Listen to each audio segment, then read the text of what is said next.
see if this sounds right. It's pretty windy out here too. Looks like it's about to rain. Probably where I'm gonna be nearly recording, I don't know, but throw some disc golf shots, get a warm up, get a good video in, see how it goes. There's a lot of wind out here, I'll tell you that. What is cracking, YouTube? It's another video, another episode, and as you can see, I have a fucking wireless mic, man. Hopefully my audio is a little bit better, because I'll tell you what, right now, I'm sick of the fucking audio being so distorted or whatever through wind, so I'm hoping this is a nice addition to my videos. Hope you guys enjoy it.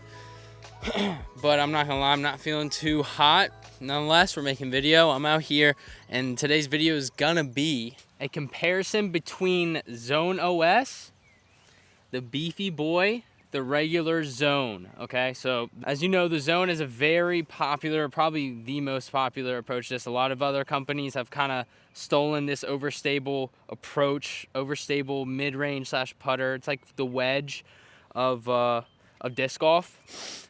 And I mean, Zone OS, super beefy. Zone is, it's overstable. I mean, I wouldn't say super beefy, but it's overstable.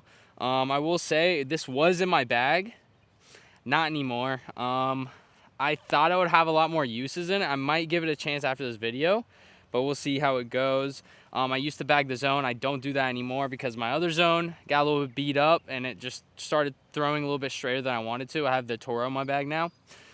But nonetheless, we're going to go ahead and test light patterns on these. Let's see.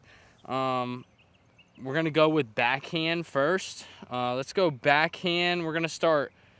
Let's start, what, hyzer? Let's go hyzer, flat to anhyzer, and see how both of these fly in comparison to each other. See if you should maybe bag it yourself, man. All right, so let's go hyzer here. A nice, smooth 70% Zone.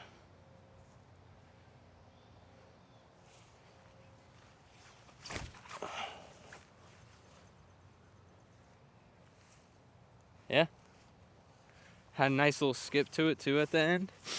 So I'm putting a generous amount of hyzer, probably this amount.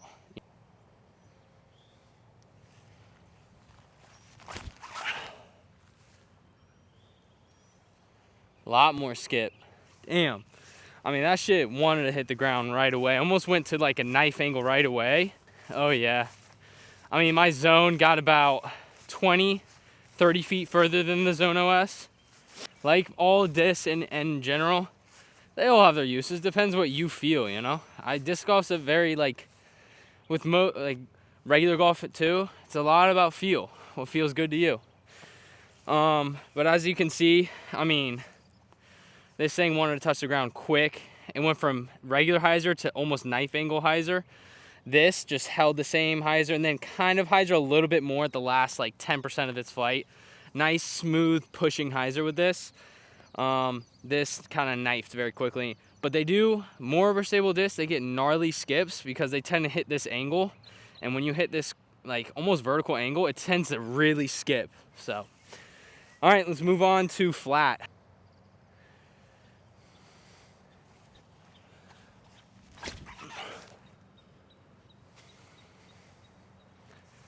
Yeah, that was a good fight. I'm not gonna lie, that was a little bit of anhyzer. I tend to put a little bit of anhyzer on my throws, which is a habit I want to really stop doing, but it was close enough to flat. We're just gonna keep it in.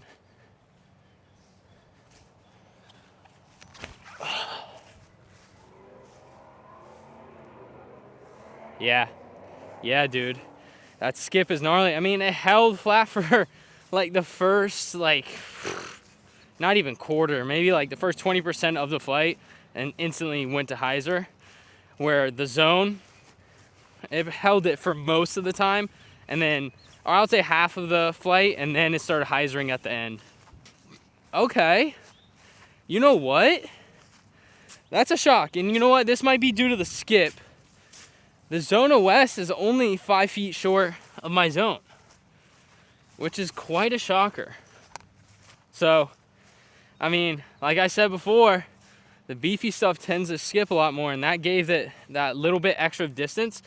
Now, if we're talking distance where it landed, definitely got like 20 feet shorter, give or take. But just because this didn't skip as much, because it just kind of, it had a little hyzer, but it was hyzer, but it wasn't like that aggressive angle.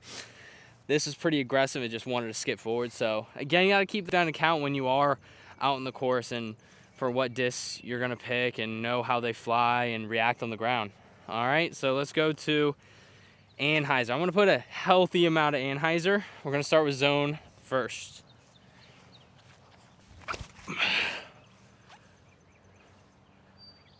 Look at that. I mean, look at that. That was a pretty flight, man. That was a pretty flight. I mean, it held that Annie and panned out beautifully.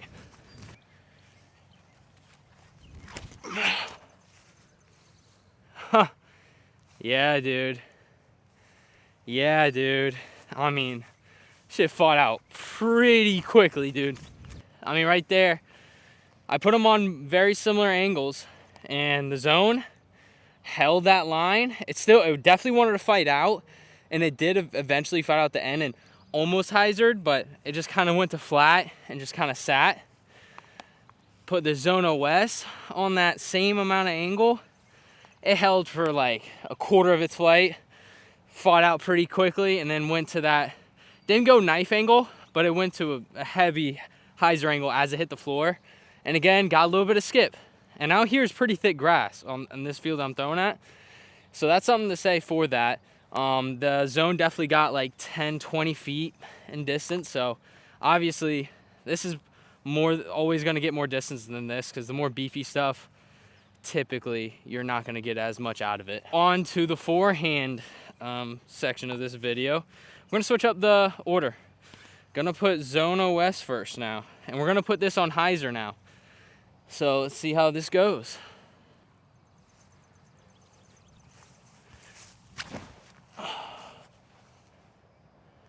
I mean, not the best throw, I'm not going to lie. I mean, it was a clean release. I didn't put a lot into it, but I mean, that knifed instantly. Literally knifed instantly. Maybe threw a little bit too low, but let's go zone.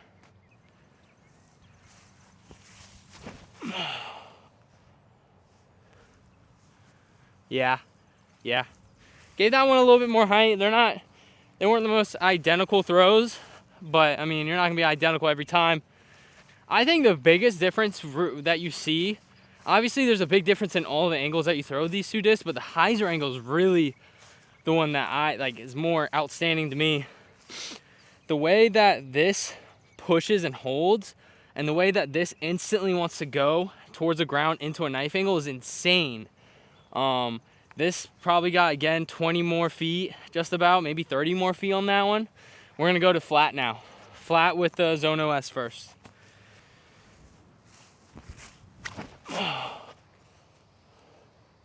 Yeah.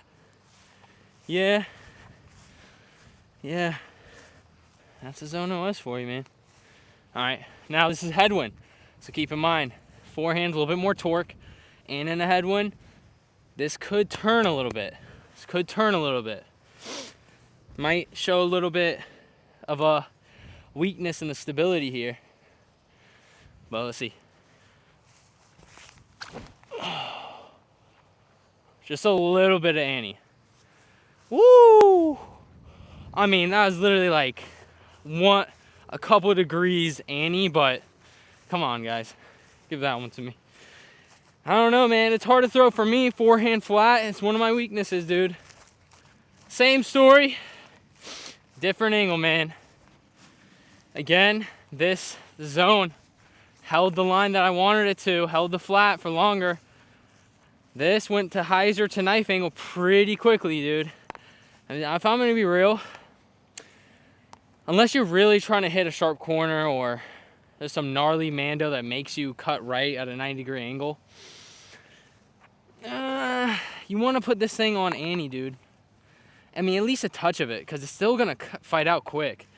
This is like all-time Annie disc.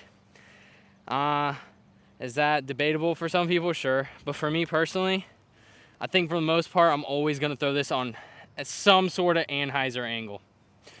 Now, I mean, speaking of Annie, Zone OS again, first on the box, and I'm gonna again throw this on a lot of ante, almost like as if I'm gonna throw a baseball. Maybe a little bit diagonal, not as over the top. Go a little bit diagonal with it.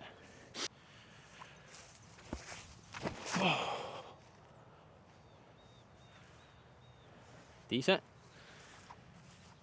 Held it for a little bit. All right, so now I got the zone.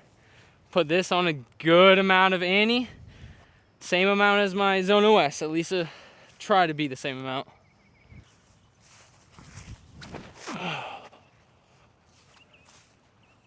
Yeah. Yeah. I mean, dude, that thing held that angle. It's a little bit windy out, so it does test the stability of the disc, but that thing held, it hyzer at the end, but it held most of the angle. To be honest, this video and messing with the angles of the disc kind of changes my opinion on the Zone OS a little bit. At first, I was stoked about the disc. I was like, dude, this is sick. Even though other people, like pros, were saying it's a gimmick, it's a meme disc, whatever. Like Paul Macbeth said, there's no use for it, whatever. I don't know the precise words, but I mean,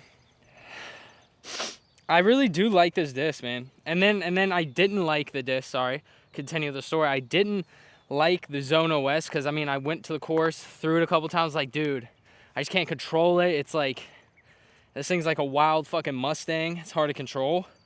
But throwing out here, man, I've kind of built a relationship with this thing, man. I like the way it flies, especially with anhyzer. I would use this as strictly, for now, as strictly as the anhyzer little flex. It would be a flex disc for me, a flex shot. Every single shot with this disc would be a flex shot. I like it, and it's good distance control too. With the Zone, you can't really hate on it. You can't hate on any of these approach discs that are overstable nowadays, bro. I mean, they're just so reliable. They help you in the wind. They have good distance control, good speed control. You can throw any angle on them. It's going to hold it. It's going to fight out whatever you want it to do. But this video, really, as far as comparing the two, they are two completely different discs.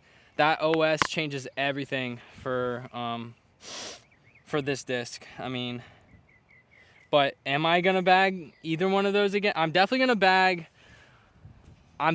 put the Zone OS back in my bag. It's something I've been debating for a while. Just because it's in and out, in and out. I think I'm gonna put it back in my bag, give it another chance, try to just throw some flex shots with it.